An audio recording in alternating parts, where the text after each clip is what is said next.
네, 오늘은 책이 원작인 영화와 드라마를 소개하는 시간을 한번 가져보도록 하겠습니다. 원작이 있는 드라마나 영화, 뮤지컬은 정말 많죠. 뭐 고전은 말할 것도 없고, 판타지는 반지의 제왕이나 왕자의 게임, 그리고 해리포터 시리즈가 대표적이라고 할 수가 있고요. 요즘에는 삼체나 미키 세븐 같은 SF 장르도 계속해서 영상으로 만들어지고 있습니다. 수많은 작품들 중에서 제가 개인적으로 좋아하기도 하고 또 한 번쯤 소개를 해보고 싶었던 작품들을 모아서 한번 이야기를 해볼까 합니다. 그럼 빠르게 한번 시작해 보시죠. 네, 첫 번째는 남산의 부장들입니다. 이미 많은 분들이 아시는 영화일 텐데요. 영화 남산의 부장들은 김충식 기자의 책 남산의 부장들 중 한 챕터에 해당하는 내용을 바탕으로 영화가 제작되었죠. 거의 막바지였던 걸로 기억하는데, 네, 여기 코리아 게이트와 시한폭탄 김영욱 18장과 19장의 내용이 아마 영화의 이야기를 가지고 있을 겁니다. 네, 그렇게 알고 있고요. 네, 책의 분량으로 보자면 딱 요 정도가 영화 남산의 부장들에 나온 줄거리를 갖추고 있다라고 생각하시면 될 것 같아요. 굉장히 많은 다른 이야기들이 담겨져 있죠. 독재 정권 시절에 권력의 그림자 역할을 해왔던 중앙정보부에 대한 내용이 담겨 있고요. 중앙정보부는 지금의 국정원이죠. 중정에서 안기부로 그 후에 국정원으로 이름이 바뀌어 왔습니다. 영화 남산의 부장들에서는 12.6 사건을 클라이맥스로 잡고 전후로 이야기를 풀어냈는데 이 책 남산의 부장들은 아까 분량을 보시면 아시겠지만은 그보다 훨씬 더 많은 이야기들을 담고 있어요. 그러니까 중정의 시작부터 세락까지의 내용을 거의 다 담고 있다고 할 수가 있는데 아무래도 권력자의 직속기관이다 보니까 이 중정이 무엇을 어떻게 왜 했는지를 보다 보면 자연스럽게 한국의 현대 정치사를 알 수가 있습니다. 모두가 알고 있는 사건들은 물론이고 뭐 YS나 DJ, JP 등 익숙한 정치인들의 젊었던 시절도 엿볼 수가 있고요. 무엇보다 한국 정치에 대해서 배울 수 있는 몇 안 되는 책이라는 점에서 추천을 하고 있어요. 정치가 중요하다, 정치에 참여하는 시민이 되어야 한다, 이런 말들은 많이 들을 수가 있는데, 정작 현대 정치에 대해서 어딘가 알려주는 곳이 마땅히 없어요. 마땅히 배울 만한 곳이 없어요. 여차하면은 명예훼손이나 모욕죄에 걸릴 수도 있으니까 이제 다들 아름아름으로만 전하고 있는 상황인데, 그러다 보니까 요즘 젊은 분들이 정치를 커뮤니티로 배우더라고요. 저는 개인적으로 그건 좀 문제라고 생각을 하거든요. 정치를 인터넷으로 배우면 안 되는데 걱정이 조금 되기는 합니다. 그래서 만약 정치에 관심이 있으시다고 하면은 이왕이면은 책으로 배우시기를 권하고 있고요. 같은 사건이나 인물에 대해서 의견이 갈리는 거는 뭐 어쩔 수 없다고는 하지만 그래도 인터넷에 돌아다니는 내용들보다는 뭐 책으로 배우는 게 훨씬 더 낫지 않나 싶습니다. 네, 남산의 부장들 영화 재미있게 보셨다라고 한다면은 책도 한번 읽어보시기를 추천합니다. 네, 남산의 부장들 이후에 서울의 봄이라고 하는 영화도 있잖아요. 근데 그 서울의 봄도 이 책의 마지막 챕터 20장에 해당하는 내용이니까 뭐 남산의 부장들이나 서울의 봄 재미있게 보셨다라고 한다면은 이 책 남산의 부장들은 정말 추천드려요. 진짜 재밌습니다. 네. 한 번씩 읽어보시기를 추천합니다. 네, 두 번째로 소개하는 작품은 예루살렘 전기입니다. 네, 이것도 분량이 만만치가 않은 책이죠. 네, 제가 영화 킹덤 오브 헤븐을 본 이후에 바로 찾아서 봤던 책이고요. 사실 이 예루살렘 전기가 영화의 원작이다라고는 말할 수가 없습니다. 네, 이 책은 제목 그대로 예루살렘을 둘러싼 모든 전쟁사를 엮은 책이고요. 킹덤 오브 헤븐은 그 수많은 전쟁들 중 하나였던 3차 십자군 원정을 모티브로 제작된 영화니까요. 그렇기 때문에 사실 이 책과 영화의 직접적인 관련성은 없다라고 할 수가 있는데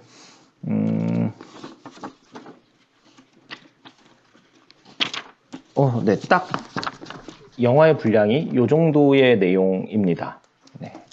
3차 십자군 있고요. 요 앞뒤로 이제 살라딘에 대한 내용과 살라딘 왕족에 대한 이야기가 이어지고요. 네, 영화의 배경이 예루살렘에서 펼쳐지는 전쟁이다 보니까 영화를 좋아하신다면 함께 읽어보기에 정말 좋은 책이라서 이렇게 엮어서 소개를 한번 해봅니다. 네, 킹덤 오브 헤븐은 제가 좋아하는 영화 중에 하나인데요. 그 많은 전쟁 중에서도 유독 살라딘과 보드행 4세의 맞대결, 그거는 어떤 심장을 뛰게 만드는 판타지적인 요소가 있었죠. 영화의 서사를 전개해 나가는 주인공은 발리앙이지만은 오히려 영화 속 인기는 살라딘이나 보드행 4세가 더 많기도 했고요. 특히 영화의 명장면이자 명대사로 손꼽히는 살라딘의 Nothing, Everything은 요즘에도 가끔씩 생각이 나서 유튜브로 그 장면을 찾아보기도 합니다. 혹시나 영화가 궁금하셔서 한 번쯤 봐야겠다 싶으신 분이 계신다라고 한다면은 이 영화가 일반판이랑 감독판이 따로 있는데 감독판으로 보시기를 추천드리고요.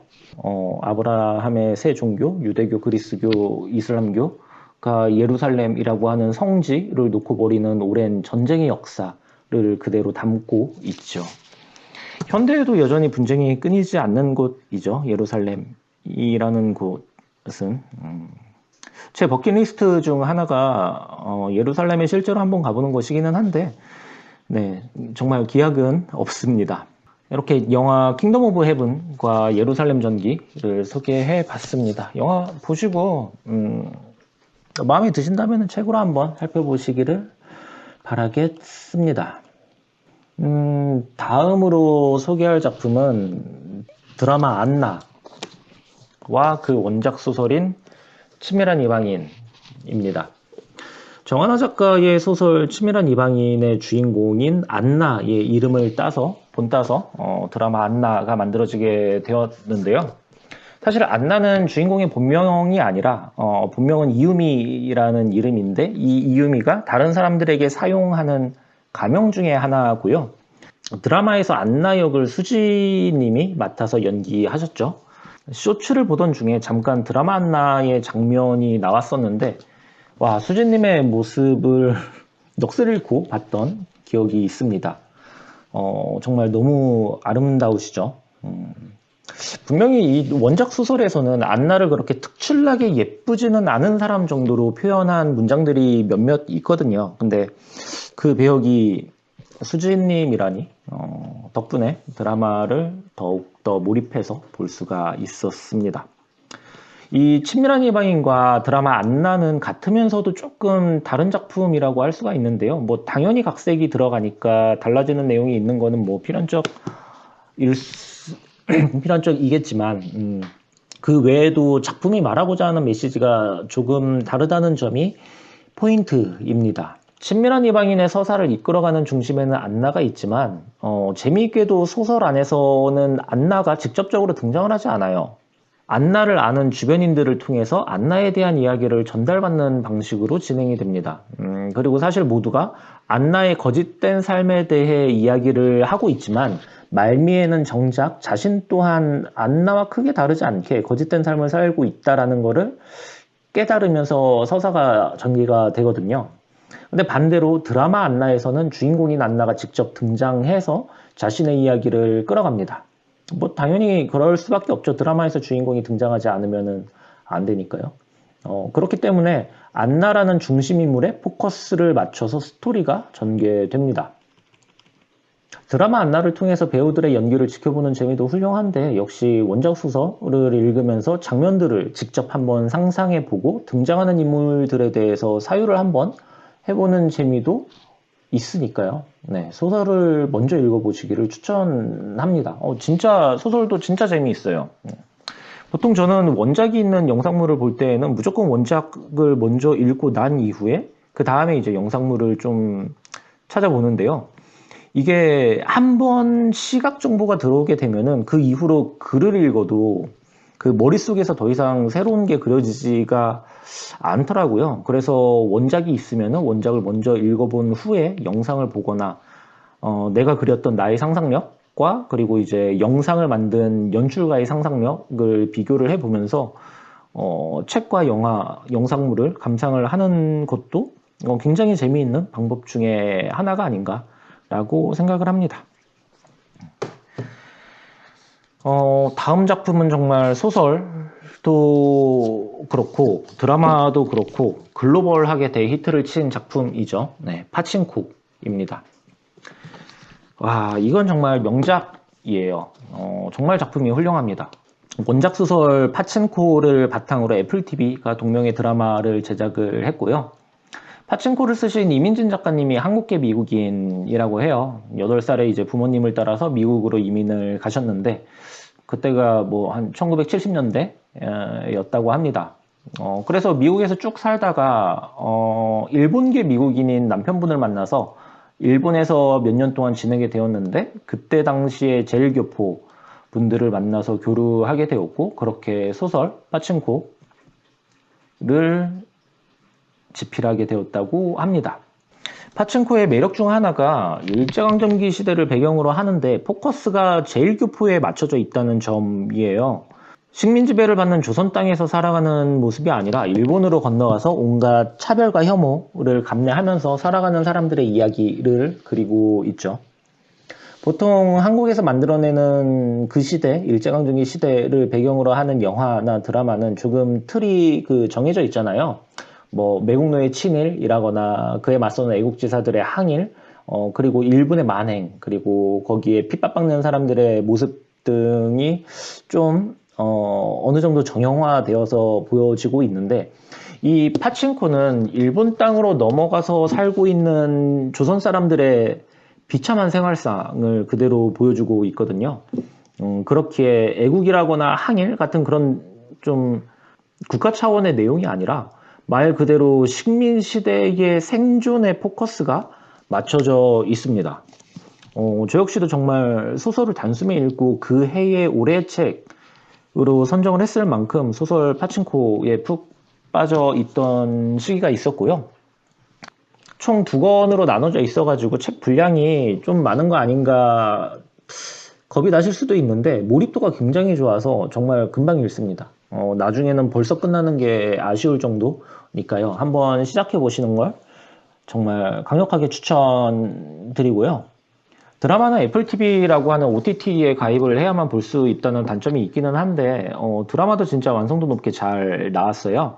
원작 소설을 먼저 읽어보신 다음에 그 여운을 조금 더 오랫동안 느껴보고 싶다라고 하시면은 드라마 파친코도 한번 살펴보시기를 추천합니다. 네. 마지막으로 소개하는 작품은 대도시의 사랑법입니다. 네, 박상영 작가의 연작 소설이죠. 이 대도시의 사랑법은 영화로도 나오고 드라마로도 나왔는데 오늘 제가 이야기하는 작품은 김고은 배우님이 연기한 영화 대도시의 사랑법입니다. 사실 오늘 소개하는 마지막 한 편을 무엇으로 정할까 조금 고민을 했었어요. 뭐 청명화 작가님의 고령화 가족도 있고 김명화 작가님의 살인자의 기억법도 있었고 여기는 없네.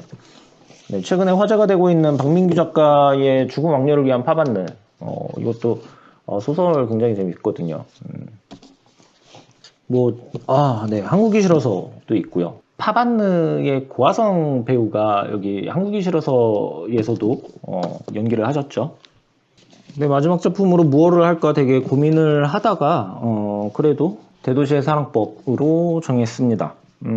파반느는 영화가 사실 원작과 좀 거리감이 있기도 하고요. 뭐 고령화 가족이나 살인자의 기억법은 영화로도 재미있게 볼 수 있을 만큼 재밌게 잘 나왔는데 제가 개인적으로 김고은 배우님을 좋아하기 때문에 오늘 소개하는 이 영상에서는 대도시의 사랑법을 다루기로 했습니다. 제가 아직 드라마로 만들어진 대도시의 사랑법은 못 봤는데요. 영화는 재미있게 봤습니다. 드라마가 소설 전체의 내용을 담고 있다라고 하면은 이 영화 대도시의 사랑법은 첫 편이죠. 처음에 등장하는 이 제희라고 하는 단편의 이야기만 다루고 있는데요. 이 정도입니다. 저 역시 이 제희 편을 제일 재미있게 읽었어요. 일단 제희라는 인물의 매력이 정말 뛰어납니다. 사실 소설을 읽을 때는 전혀 김고은 배우님을 떠올릴 수가 없었는데 영화로 보니까 꽤나 잘 어울리는 역할이었다는 생각도 들고요. 제희와 주인공의 케미를 보는 재미도 물론 있죠. 조금 아쉬운 부분은 그 원작 소설의 흐름을 따라가는 거는 맞는데 그 영상 특유의 어떤 서사의 끊어짐이라고 해야 할까요? 약간 중간중간 개연성이 스킵되는 것처럼 느껴지는 흐름이 있기는 합니다. 근데 그건 제가 원작을 먼저 읽었기 때문에 그렇게 느끼는 것일 수도 있고요. 영화를 다 보고 난 이후에는 재미있게 잘 봤다라고 만족했습니다. 네. 네, 오늘 이렇게 원작 책과 영화를 한번 간단한 소감과 함께 소개해보는 시간을 가져봤는데요. 처음에 말했지만 이보다 훨씬 더 많은 작품들이 있어요. 네, 언젠가 한 번쯤은 다뤄보고 싶은 은교. 은교는 정말 네, 할 말이 많은 작품입니다. 네. 그리고 뭐 서양 고전 쪽으로는 위대한 캐츠비도 있고요. 향수도 있고요. 나중에 또 기회가 닿는다라고 하면은 또 새로운 목록을 한번 만들어서 영상을 제작해 보도록 하겠습니다. 네, 오늘은 뭐 여기까지 하도록 하고요. 요즘 봄날 날이 좋은데 다들 사실 책이나 영화 읽는 것보다 요즘 날이 좋으니까 나가서 꽃놀이라도 꽃 구경하는 게 훨씬 더 좋지 않나 싶기는 합니다. 네. 그러면 또 다음 영상에서 찾아뵙도록 하겠습니다.